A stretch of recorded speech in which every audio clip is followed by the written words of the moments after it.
Today, we get to flip through our coloring packet one last time and use the outlines on the page to create a new image.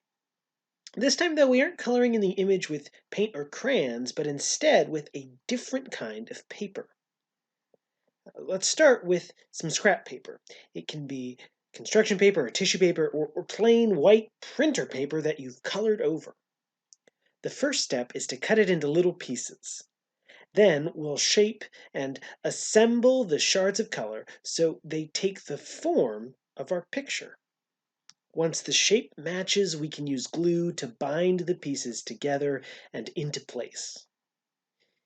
If you want, you can actually trace a large piece of paper into your precise shape so it matches exactly and the colored paper becomes the same as the lines on the page. As you work to shape and assemble the bits of new paper, you'll see how the colored shapes come to fill the same space as the outlined image. The same picture that we saw before will become clear and colorful. During our season of Christmas, there are a lot of pictures that we use to imagine Christ's coming into our world and into our lives. We say that a light has come, or that a gift has been given to us. Or we use fancy titles like Mighty God and Prince of Peace.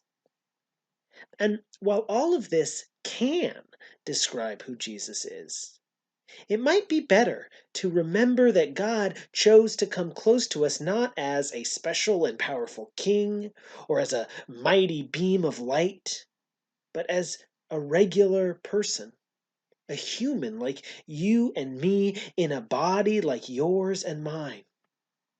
God chose to take on our human shape and experience human life as one of us.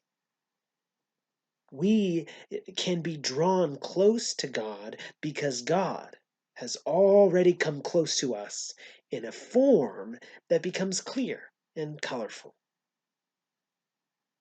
As we worship this morning, see if you can cut and arrange your bits of color to fit and fill the image in front of you.